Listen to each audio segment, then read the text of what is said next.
notre question aujourd'hui, c'est les nouveaux usages de la transition dans les territoires, la transition écologique. Euh, pour nous, aménageurs, la question, c'est de savoir si cette mutation est une chance. Et de façon paradoxale, je dirais peut-être que c'est l'aménagement qui est peut-être une chance pour la transition écologique. Je m'explique. Nous avons un ensemble de fonctions, on les a vues ce matin, qui sont donc sur les mobilités, l'énergie, le carbone, toutes sortes de nouveaux usages et qui ont des technologies, qui représentent des nouveaux services. Et il se trouve qu'on peut les intégrer d'autant plus facilement dans un nouveau quartier ou dans un réaménagement de villes existantes qu'on a un projet urbain. C'est-à-dire c'est le projet urbain qui peut générer et mettre en place les nouvelles fonctionnalités et une cohérence qui fasse système. Et c'est là-dessus que l'UNAM travaille actuellement, c'est d'aboutir à un mode d'aménager qui pourrait être quantifié, qui pourrait être vérifié, de façon à ce que l'aménagement réponde à la fois à un programme de services de plus en plus complexes, parce que nous avons des comportements de plus en plus complexes, de plus en plus segmentés au niveau de la sociologie, au niveau des comportements. Et puis, d'autre part, intégrer un ensemble de fonctions environnementales, écologiques, dans le programme urbain. Et si je détaille un peu, donc on a tous conscience, évidemment, hein, des mutations du mode de vie, du retard des engagements dans la vie, etc., qui ont induit un co-living, co-working, colocation, tout ce qu'on veut, enfin bon, et sur lesquels d'ailleurs les grandes sociétés d'immobilier surfent, hein, avec de nouveaux services, de nouvelles identités. Par ailleurs, on a aussi des nouvelles fonctionnements dans la vie des couples, des ménages, avec les séparations, toute cette évolution sociologique qui fait que les besoins en typologie de logement évoluent. C'est-à-dire qu'on avait 35% de ménages avec enfants il y a quelques années, on est à 28%. Et puis, par ailleurs, ce matin, on se redisait la statistique, il y a 18% des personnes qui vivent seules, ce qui était très minoritaire.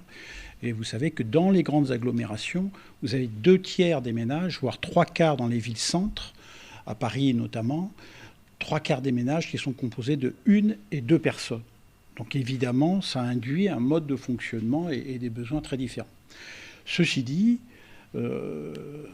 au niveau des logements, restent des fondamentaux et une mode de produire le logement avec le collectif d'un côté, l'individuel qui a des prix différents, plus accessibles, etc. Donc je ne veux pas nier, si vous voulez, des fondamentaux par le fait qu'il y a des nouveautés. Mais je pense que nouveautés et fondamentaux doivent se bonifier les uns les autres. Et puis, nous avons des injonctions forte de la part de la société et évidemment de la part des législateurs d'aménager de façon différente et de résoudre un ensemble de crises qui nous tombent un peu sur la tête les uns les autres et sur la société en général. Crise climatique, crise énergétique, matériaux, crise financière qui est très lourde et très difficile pour notre profession en ce moment et pour nos concitoyens. Donc, notre façon de répondre à cela, si je vous le disais, c'est que dans l'aménagement, nous sommes fixés comme idée, et on aura des exemples qui anticipent, hein, on n'a pas de finalisation en ce moment, mais vous allez découvrir des anticipations de ce que pourrait être un aménagement intégrateur de ces solutions, qui est, par exemple, par rapport aux ZAN, au zéro artificialisation nette, notre idée est d'intégrer les fonctions des sols dans l'aménagement. C'est-à-dire que l'Europe a voulu sauvegarder les sols pour les 4 fonctions, agronomie, stockage carbone, biodiversité, stockage hydrique et production agronomique. Donc on a ces 4 fonctions des sols. Et ce que nous sommes en train d'expérimenter, c'est qu'il est possible de loger ces 4 fonctions dans un programme, dans un projet urbain. C'est-à-dire, on peut faire une agriculture urbaine de proximité. Il y a toutes sortes de modalités. Vous avez les jardins partagés, vergers partagés, on aura des exemples tout à l'heure. Vous avez de l'aquaponie.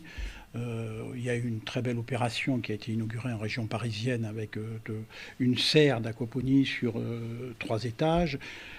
Donc on a la possibilité de répondre à cette fonction agronomique.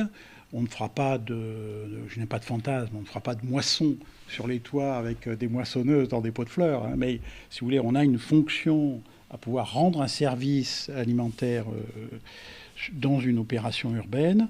De même, on a la possibilité, évidemment, c'est là-dessus que travaillent toutes les villes, de planter abondamment des arbres et des végétaux pour permettre une résilience climatique, une évapotranspiration qui permet, vous le savez, d'avoir 3-6 degrés de moins dans une ville avec une canopée qui fait environ 50% de la surface. Et donc, c'est cette résilience climatique qui est actuellement visée. Vous avez les fonctions d'infiltration d'eau et de carbone, puisque la chaîne du vivant est composée d'eau et de carbone.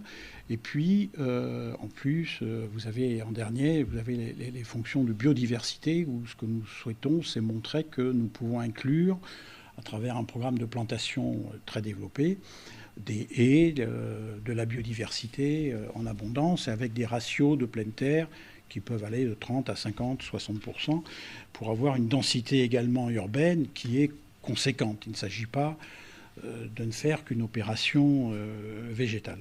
Donc on est sur ce type de fonction, avec pour idée que la multiplicité des usages que l'on permettra, si vous voulez, résoudra le problème environnemental. C'est-à-dire que notre idée, c'est de dire que même par rapport à la question de l'usage des sols, faire, c'est mieux que ne pas faire. Que si on compare la qualité d'un sol agricole avant opération et après opération d'urbanisme, il faut qu'il y ait un bénéfice et on intègre la renaturation dans l'opération elle-même. Et pour moi, c'est une dimension importante par rapport aux jeunes et aux étudiants, c'est de montrer qu'il y a des solutions, que faire, c'est mieux que ne pas faire, et c'est de passer à c'est qu'on passe d'une protection à une action positive de solution. Alors, vous allez me demander qui est porteur de cette vision de l'aménagement. Je pense que d'abord, notre société ressent ces crises et que nous sommes, nous, professionnels, en devoir d'apporter des solutions. Et ensuite, nous venons d'essuyer 3 crises sociales qui ont été assez violentes, même très violentes, avec la crise des Gilets jaunes, la crise du Covid, qui a aussi été une crise du logement, d'une certaine façon. Au moins pour 15%, vous savez, des Français, particulièrement les urbains, les jeunes urbains qui en ont le plus souffert, qui se sont le plus exprimés. Et puis vous avez eu la crise des banlieues de juin cette année, qui a été aussi une crise du logement subi. Même si ce n'était pas le cœur de la crise, on ne peut pas ignorer que les personnes qui ont manifesté habitaient une certaine typologie urbaine, non désirée et subie. Donc, pour nous, il est clair que nous devons promouvoir une forme de logement accepté, acceptable, voulu. Je n'emploie plus le mot désirable parce que ce terme, maintenant, a été un petit peu trop utilisé pour dire on va vous faire accepter ce que vous ne voulez pas accepter, mais ne vous inquiétez pas, vous allez le désirer. Vous voyez, un petit peu d'exagération dans ce mot, donc je préfère dire un logement ou des typologies voulues. La question qui vient ensuite, c'est que faire et qui va faire. En premier, face aux crises, l'option première, c'est la protection. Et ça a été, par rapport à la biodiversité, par rapport aux enjeux environnementaux, dire nous protégeons, et tant mieux. Donc il y a eu les politiques successives, donc je ne veux pas faire de cours d'histoire comme tout à l'heure ce matin, mon confrère, mais on a eu les parcs nationaux, on a etc., des lois successives, et qui aboutissent un petit peu à une mise en valeur, une espèce de légitimité naturelle que ne pas faire, c'est mieux que faire. Et que quand j'empêche, j'ai vraiment de la légitimité. Et on le voit bien, donc il y a plusieurs maires dans la salle, que tous ces recours qui sont intentés contre les projets, c'est quand même au titre de nous protégeons parce que vous allez faire quelque chose qui est inacceptable. Et donc nous avons mis en place collectivement ces notions de protection. Et aujourd'hui, donc, il faut qu'une nouvelle vision positive émerge également sur la renaturalisation comme réparation. Donc on va d'abord, les villes se fixent de renaturer en ville, d'avoir des programmes de plantation, des milliers ou des millions d'arbres qui doivent être plantés. Donc on est quand même sur une vision très positive. Et c'est pour ça qu'en troisième mode d'intervention, je pense qu'on doit pouvoir avoir ces propositions d'opérations qui seront des opérations solutions. C'est-à-dire, pour les plus jeunes d'entre nous, que l'engagement à urbaniser sera une façon de prendre parti pour la nature, pour l'environnement en tout cas, à travers des opérations qui seront elles-mêmes porteuses de ces réalisations. Et évidemment, les personnes qui sont le plus porteuses de ce besoin de nouvelles opérations, je ressens bien, et avec tous mes confrères, puisque c'est notre quotidien d'en parler, entre nous, ce sont les élus locaux. Puisqu'on a une génération d'élus qui a été élue en partie pour ne pas faire. Hein, on a eu quand même un grand chambardement électoral il y a 3 ans, avec de grands élus qui ont été élus pour protéger l'environnement, la nature, etc. Ne pas faire. Et tout de suite après, on a tous remarqué que les chiffres de la production de logements se sont effondrés dans les grandes agglomérations. Et aujourd'hui, il y a un nouveau besoin de produire, d'abord pour loger, ensuite pour relocaliser l'industrie, et puis également pour apporter des solutions. Et toutes les solutions dont nous avons parlé ce matin, les mobilités, l'énergie, la relocalisation d'emplois, tout cela va se passer quelque part. Donc il y a des friches et puis il y a des nouveaux projets. Et donc on est dans une vision qui me semble être positive, une vision de projet. Et en dernier point, je ne vais pas être long, en dernier point, la question maintenant, c'est comment faire pour que cette nouvelle sensibilité à l'aménagement, à la réalisation de projets, comment faire pour que cette sensibilité puisse s'exprimer. Eh bien, je dirais qu'il faut que l'État passe à des lois favorables au projet, que la solution devienne la règle. Et ce que nous ressentons, c'est que c'est à travers une concertation, une contractualisation des projets, que ceux-ci deviennent le plus acceptable pour nos concitoyens, pour la démocratie locale. Et il faut que ces projets contractualisés deviennent aussi acceptables pour l'État à travers une validation par la puissance publique. Donc vous savez qu'aujourd'hui, il existe Voilà, je perds ma terminologie, excusez-moi, on a tellement de termes en urbanisme. Donc ce sont les programmes... bon. Donc, de même qu'il y a eu des ZAC qui se substituaient au PLU, il faut qu'on arrive à une contractualisation qui intègre la programmation d'urbanisme, la planification et l'autorisation pour gagner des délais et également, voilà, c'est ça.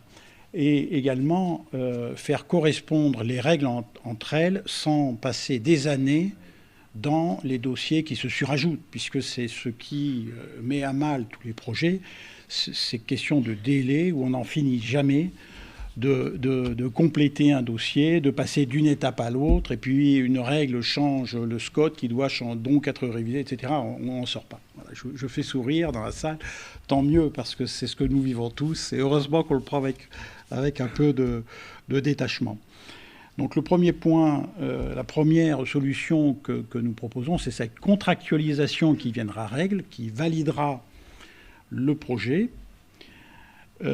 Ça existe dans les goûts, mais il faut en faire une règle. Donc je ne propose pas quelque chose qui n'existe pas. Ce que je souhaite, c'est qu'il y ait une généralisation d'un mode de travailler qui a été expérimenté dans les grandes opérations d'intérêt national et qu'on puisse l'appliquer plus localement avec une intervention de l'État, des préfets, évidemment.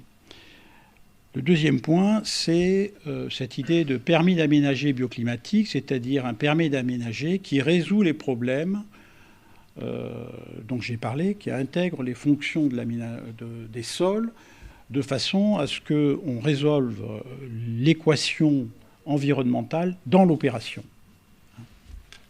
Donc on est en train de travailler là-dessus. Je prends ma casquette syndicale, là, maintenant, en fin d'intervention. Il faut des sous pour les maires bâtisseurs. Voilà.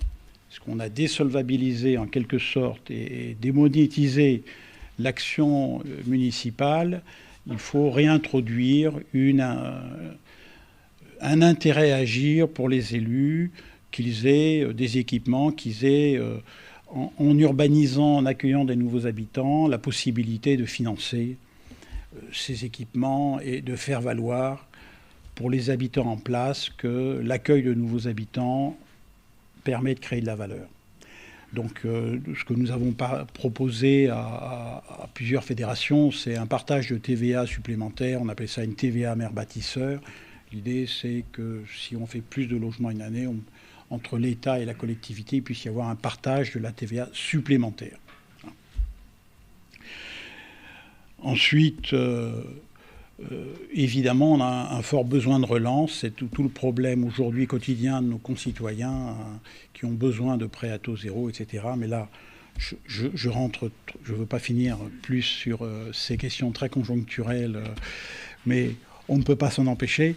Voilà, pour dire que autant une vision large finit quand même par les pieds sur le terrain et l'œil sur le chronomètre, qui a été, je crois, mon cher Louis, bien maîtrisé. Absolument. Merci.